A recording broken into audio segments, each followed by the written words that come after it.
Sir, we appreciate your time, sir, and we very much appreciate the information that you have given unto us. The program was organized by the Watchman Young Adult Forum. These are the princes and the princesses of the provinces that God is raising up at this end time to pursue the vision that our daddy GGS had given unto us. And we discover that this area of marriage has taken a lot of us, a lot of our colleagues and contemporaries out of the church. And that is why we decided to have this summit, both for the singles and also tomorrow for the young couples. Now, from the statistics that we got from the responses, about 136 persons responded. And from the response that we got from our platform, we discovered that majority of the young adults in the church are not yet married. Majority, about 98.5% of those that responded. We're just using that as a basis. We know that it may be more or it may be less, but just as a basis. And that simply means that we'll need to focus on this group of people and see how they can be guided. Also, from the statistics, it also revealed to us that many of them do not really understand what the marriage process in the Watchman is. And that is why I am very, very happy the way our daddy took the teaching and then to highlight some of the key things that we need to know. When we ask the question on the platform, have you undergone the courtship process in the Watchman before? The response that said, the people that responded and said no were 90.4%. They've not gone through the process. So it means that as people like us who had gone through the process have gone on to maturity, new ones are coming up and they are not informed. So, sir, I'm saying this so that we can just prepare your minds for some of the questions that they are asking. I have been able to sift out the questions out of the 136 because majority of them are just repetitions and some of them have already been answered in the course of the teaching, but some of them that were not touched at all are the ones we are just going to bring up. Now, sir, I want to ask, we've talked about the things that should be discussed during courtship, and some are still asking what are supposed to be the limitations. In my profession, it is said that what is expressly mentioned is expressly excluded. So you are not left to doubt, you are not left to speculation as to what and what you should not do. If I'm in courtship, should I take her to eatery? Should I call her apart from meeting in the church for discussion? Can I call her in the night through MTN free message? Can I text her? Can we chat? And the rest of that. It will also be good for us to know so that anybody who is doing that, we know that, oh, I'm crossing the line. I'm not supposed to do this because we have been told. Okay. In the course of the message, I spoke of controlled environment. Controlled. It is true that the very present world is an age of knowledge. And before people even begin courtship, many times they have begun to chat. So now saying stop chatting now is almost not afraid. But it is always wonderful to obey authority. Authority advises you to separate. Don't go against that advice. Because if you disobey the counsel of your father, you are going to have repercussions. There are areas that I mentioned talking about sex. You don't talk about sex at all during courtship. But I used the word erotic language, erotic. Any word or anything that can arouse. Don't go that is a no-go area. Talking about, you look so beautiful. I love you. Those words, don't use them. Don't get into anything that can arouse. Don't get in at all. But for texting, minimize. In fact, it is better you just leave it. How long is it? 3 months. If you didn't text each other 3 months, I don't think that the heavens will fall. So that you are under that strict restriction. The devils, though they brought these internet things, but church is using it for the progression of the gospel. However, we also allow it to be dragged back, or to be dragged back for us to begin to do what the devils brought things for. Many of you have my Facebook friend. Find that this Facebook friendship has removed the, what do I use? The line defining a man and a woman. Removed shamefacedness from women. Facebook friend, and the woman will say, be my friend, send it out, and all that. So those things are introductions of the devil designed to remove law, God's laws, to remove it so that the place can be lawless. Things expected of women will not be seen in them again. A man and a woman are the same. So in courtship period, those textings shouldn't be there.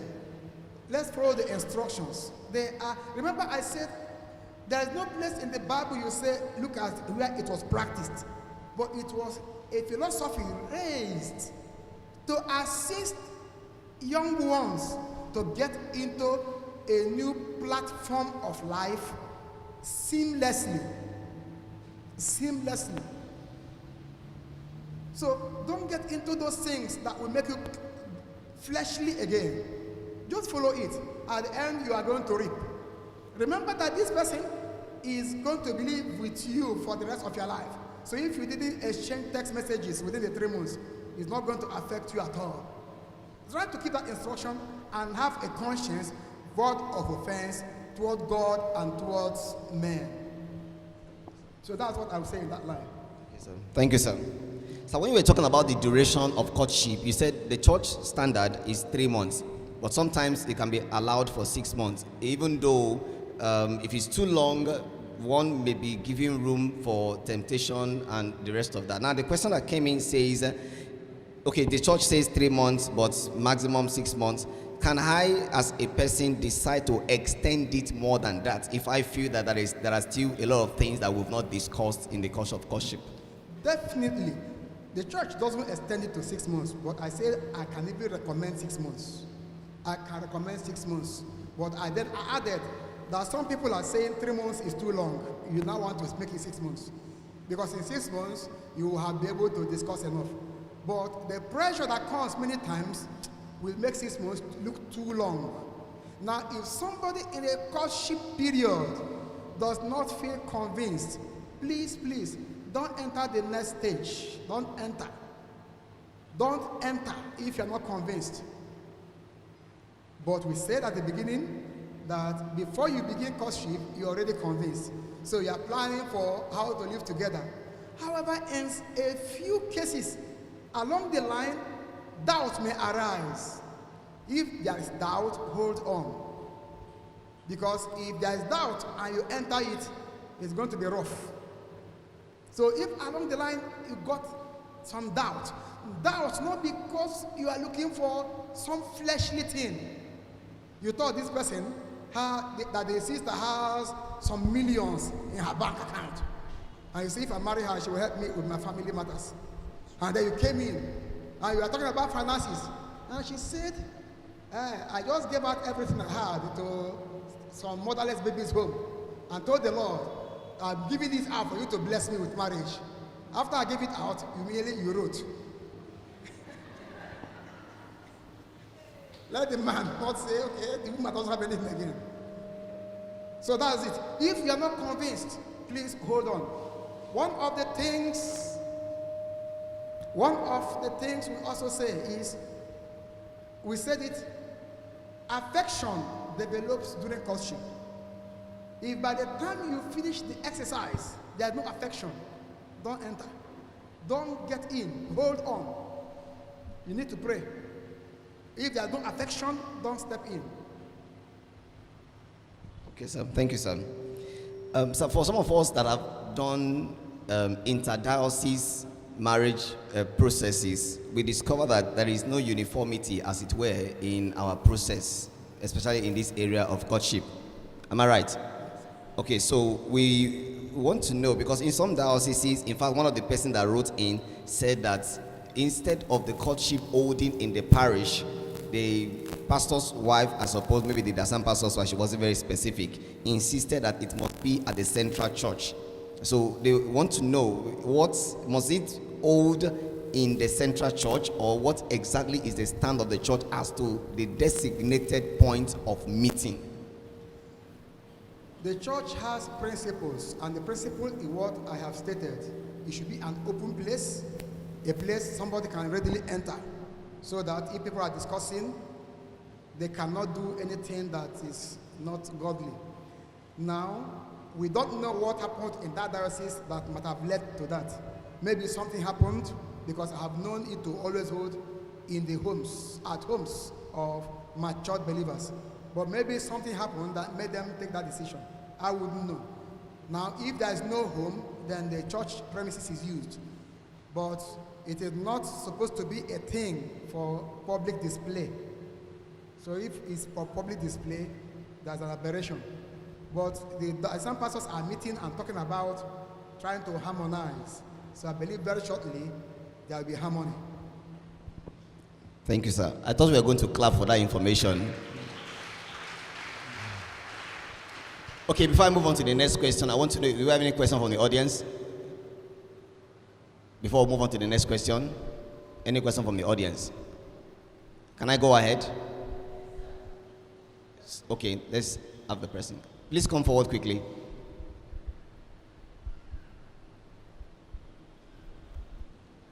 Today we are focusing on courtship, so any question we are taking should be on courtship, please.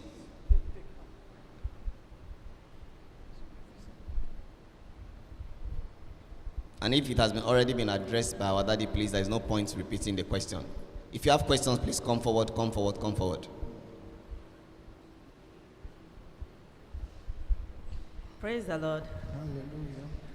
Hallelujah. I asked the question online, so I don't know if I should be patient enough to see if you can. Okay. The question I asked online was concerning this courtship. Sir, especially in the Watchman where we find ourselves, we believe that courtship, to me, I feel that courtship should be, like you said, there is room for exposure.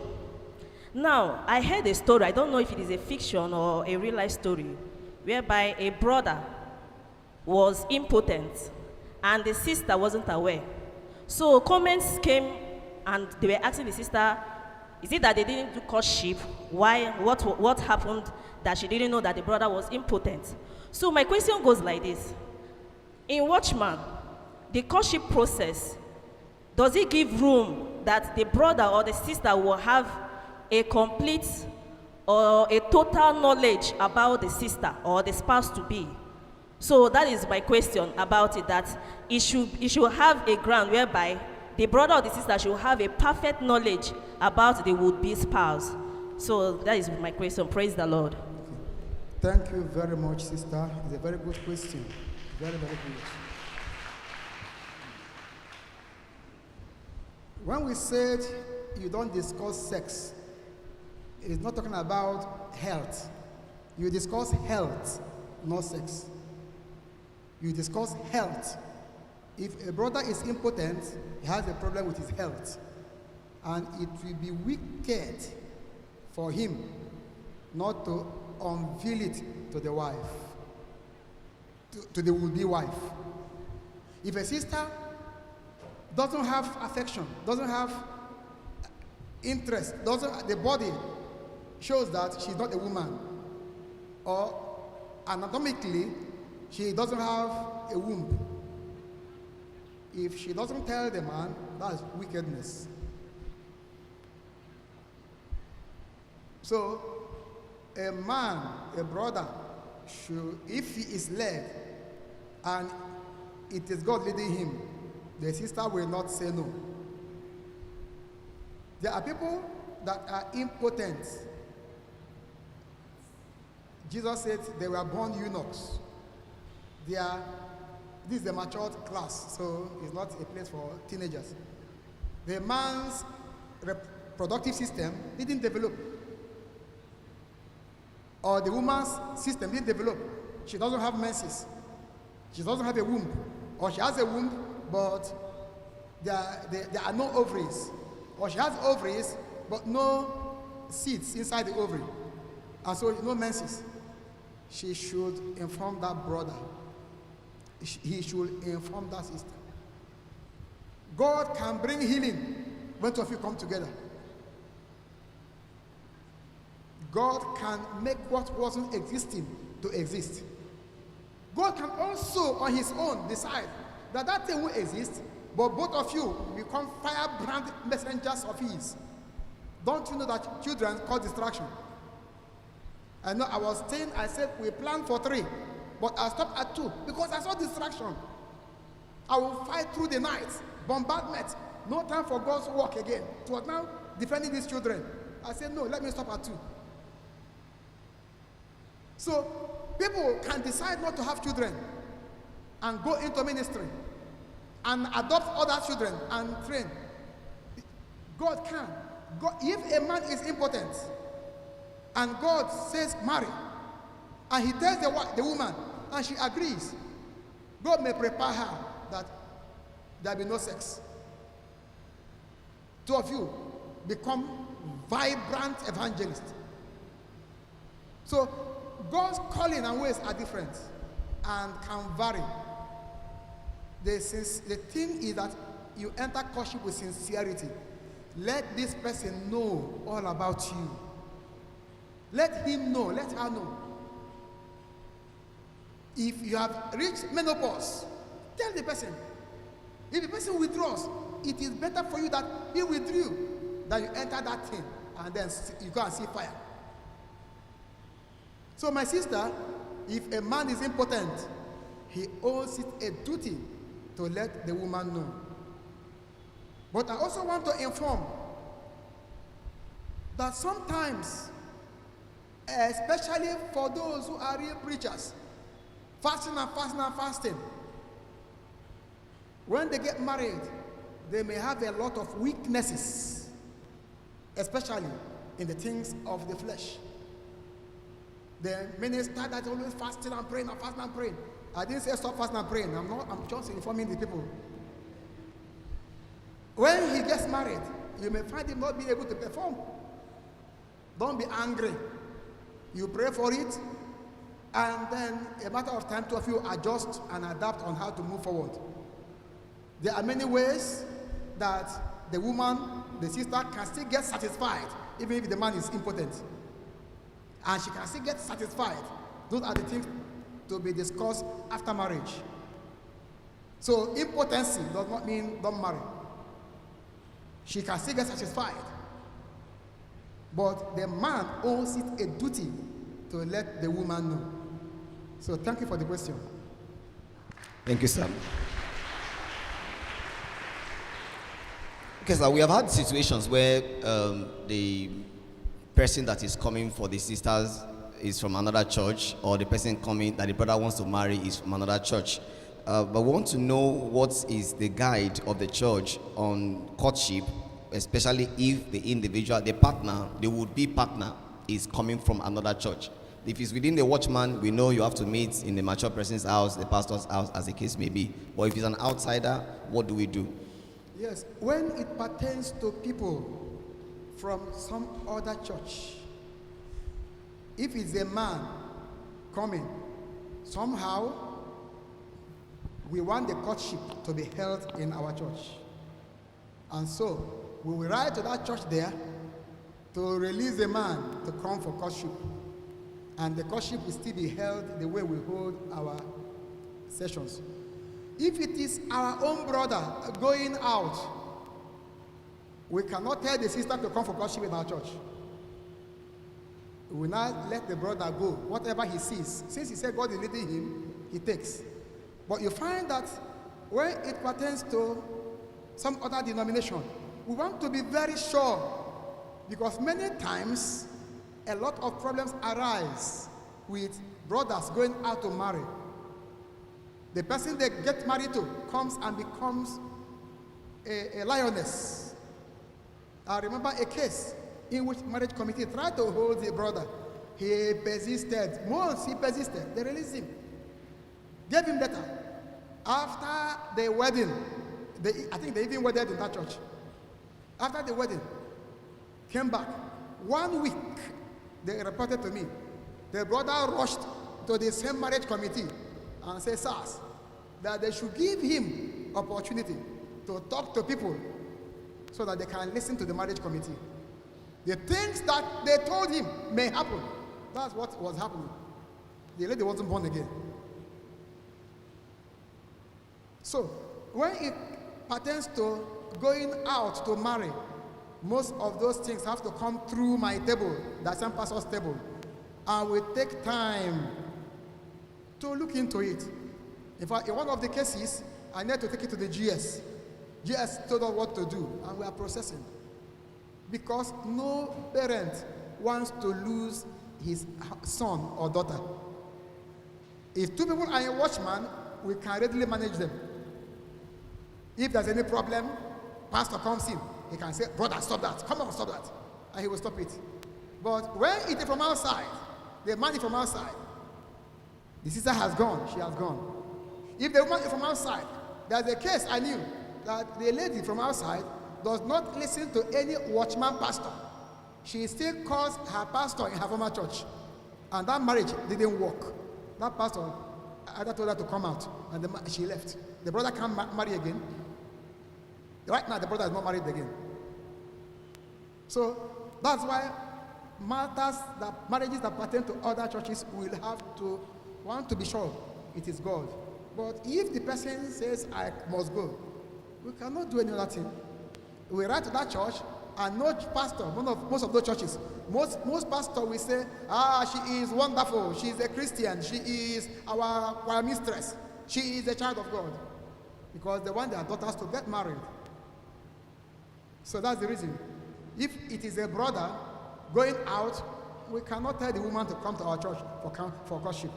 But if it is a sister to be married out, the man comes to our church for courtship. All right, sir. So the next question says, what is the position of the church on long-distance courtship? I am in Nigeria, for example. The sister I want to marry is in US. How do we handle it? Yes, the technological advancement has made it now possible, but under controlled atmosphere. We can use Zoom. All those facilities, they can be used. But we don't still subscribe to indiscriminate chatting. Let it be at that time. Under supervision, the people can still do the courtship with Zoom. Okay, so, in fact, right now, we told us some time ago that right now, many of the things we do is no longer on hard copy. We now use e-letters to send information, saving people a lot of hours, man hours, and money, and the dangers of the highway. So right now, we do a lot of e-letters.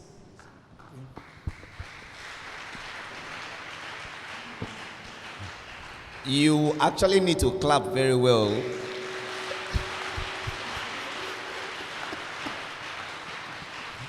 Because when I needed to get the letter from during my marriage, I needed to travel all the way to Calabar to go and get it. But now you don't need to travel anymore. Fortunately, you have already traveled and come back. All right, sir. Okay, sir. So one of the things that we think as young adults we need in the church, apart from the marriage committee, is marriage counselors. We don't know what the church is doing about that. I'll give an example. One of the persons that sent us a message on the platform said that she is in courtship right now, and the brother, in the course of talking, she said to the brother told her, "I love to eat fresh food every day. That is, I can't eat the soup that was made yesterday today. You can't put it in the fridge. You have to cook fresh one. And I love pounded yam. you need to pound the yam if I'm going to eat it. So pounding the yam is not a problem, but cooking fresh food every day is a problem. So she came to us and she's confused. What do I do at this point? So we needed to tell her that the counselors are not on Facebook. You can get 10,000 opinions from Facebook, but let's see what can be done. So what is the church doing as to getting or setting up marriage counselors that can handle such matters? Thank you so much for such a beautiful, such in the family of the illustration to marry a woman that another a man. While the wife is given to cook, but I want brothers to understand that if there is love, and there should be love, a man must not allow his desires to impinge on the wife's health. I take responsibility for much of the ignorance because I've not been available. If I was available, most of these things should have been trashed through messages. Marriage counseling or counselors will be needed after people are married. These ones that are not yet married, it should be from pulpit, they are trashed. So I will encourage the brothers to understand that you are getting married to a woman, you are simply getting united to work together. Two of you should enter that kitchen together and cook.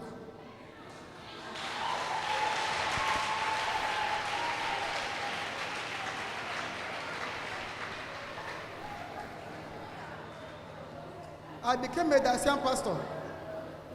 I became a Dacian pastor in 1992. And I married in 1997. After marriage, I entered the kitchen to help my wife. We didn't have any child. We used to have some young people who stay around, but when they are not around and my wife is in the kitchen, I go there to help her to wash the plates.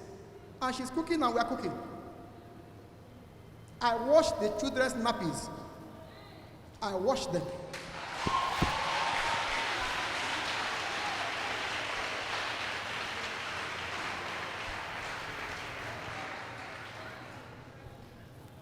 In that very compound, there was a brother, Watchman brother, living in a compound behind another street. But that street is on a higher elevation than our own street. So our compound and his compound are adjacent to each other. So in his compound, you can stand there and see everything happening in my compound. He was a bachelor. And every time, he was now telling me recently, every time he would watch me spreading those days, Pampers was very expensive. You only use it when you are going out with the child. In the house, it is napkin. Pampers is only if you are traveling, not even going to church, traveling. So very expensive. So it was cotton napkin. And now we'll be washing it. After washing the thing, I'll spread them on the line. Put clips, I think he called them clips. Spread, and the thing will be, breeze will blow in the thing. And that brother was saying that he was watching me. And the thing thrilled him. It was some years after that he came to know that God made him see it because he would have to do it. His own wife got an employment in a different state. The wife is a nurse. And they had 3 children, all of them small. And there was no room for transfer because you must work first. It's a federal government employment. You must work for at least 2 to 3 years before you can request for transfer. So for those 2 to 3 years, this brother nursed those 3 children, washed their clothes, did everything. He said it was because I saw you, that's why I could do it.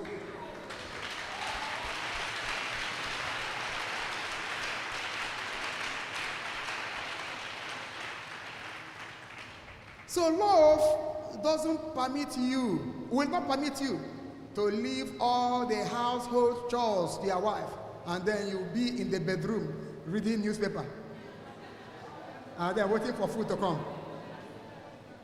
It is only if maybe you go to work and the work is very hard and your wife is at home, maybe as a housewife, or the work she does is very light, that maybe you affect that at the end of the day, you come back, you rest.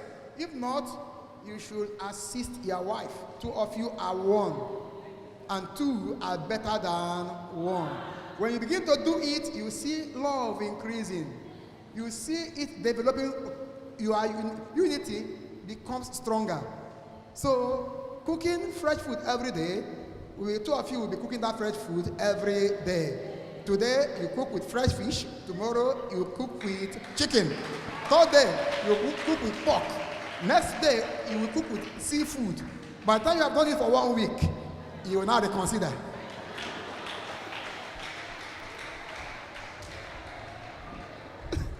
Praise the Lord. Can we take one question from the audience?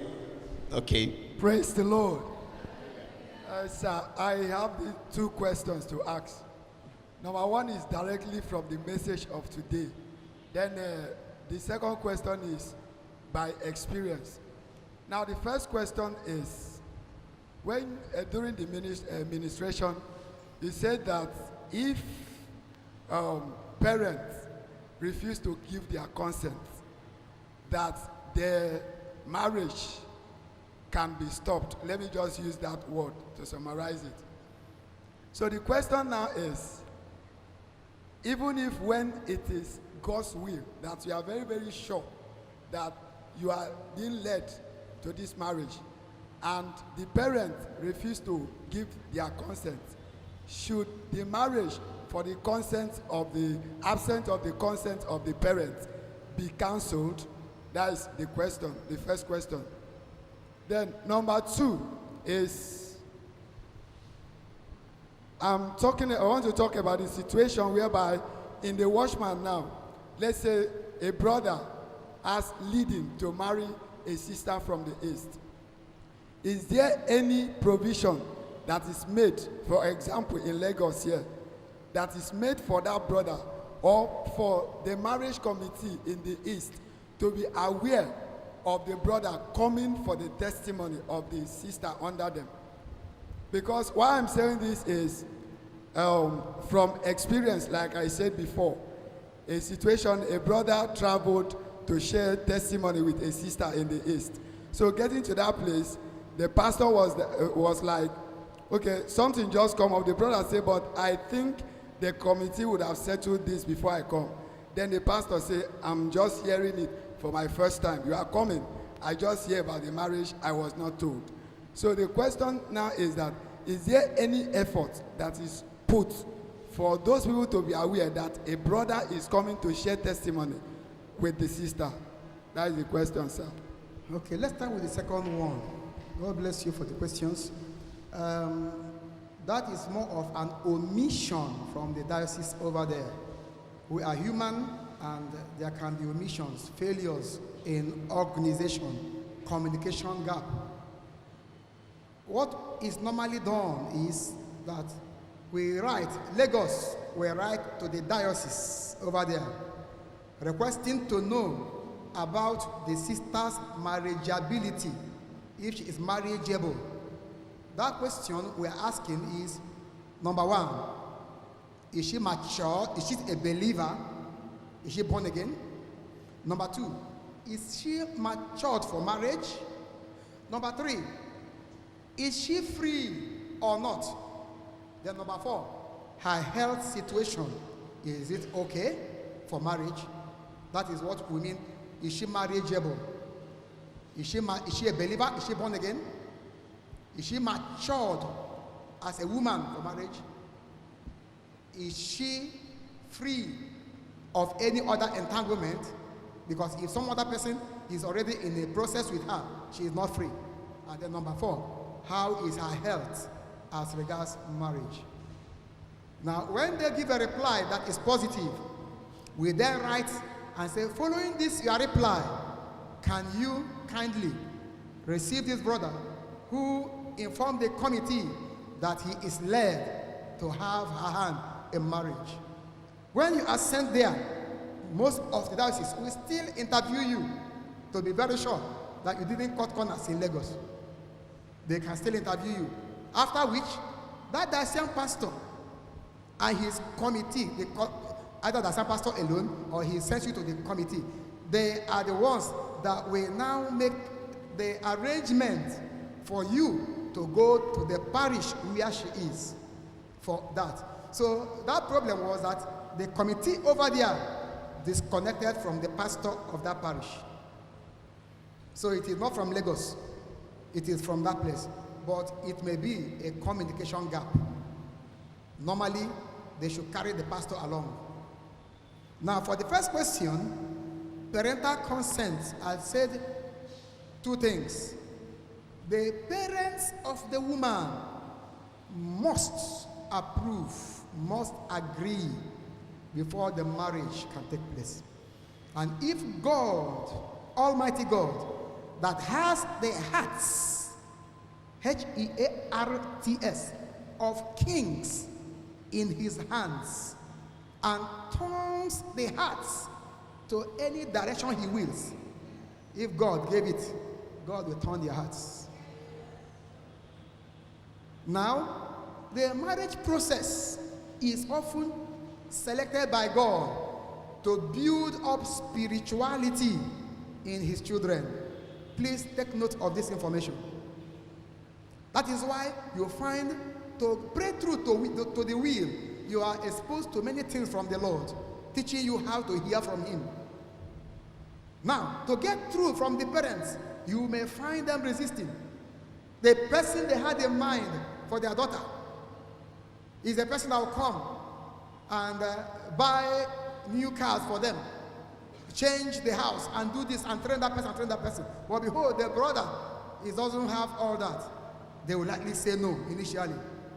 But if it is the Lord, and the brother goes to God, and the sister goes to God, since the sister is convinced that this brother coming is God's will, as they pray, after a while, you find the parents subpedaling.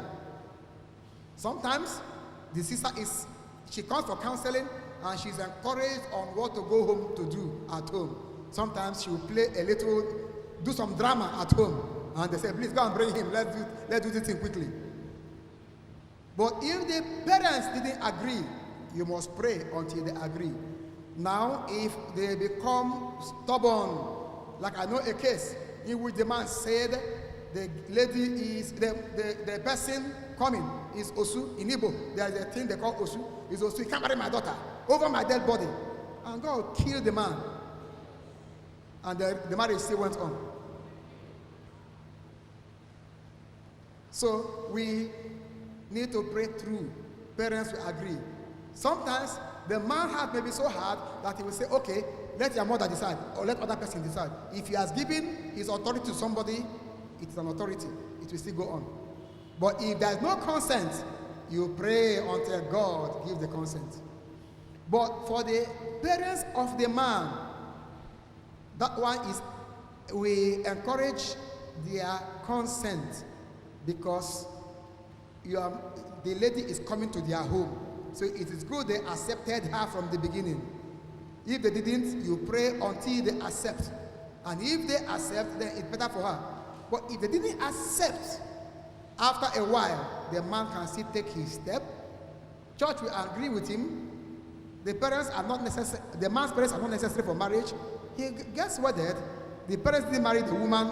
They make up their minds to live together. God can change their mind. I know a brother that the relation says the woman you want to marry is an old woman. The young man is very handsome. This is my old woman. And none of them agreed. The brother went on, did it. In the day of the wedding, no single person came from his side. His siblings, senior to him, didn't come. Both women and men didn't come. And they began to live together. God blessed them. After the marriage, the sister's morphology shaved. Beautiful. Within a short time, a bouncing baby child. And all those siblings of his came for restitution. They came for restitution. If you see the woman, she was now beauty queen. The person they were calling old woman. They came for restitution, pleaded with him to forgive them. And God began to bless their handwork. So parents of the man and his siblings are not a factor per se, but we honor them by seeking to go on with them. Let there be peace. God bless you. Next question. Okay, sir.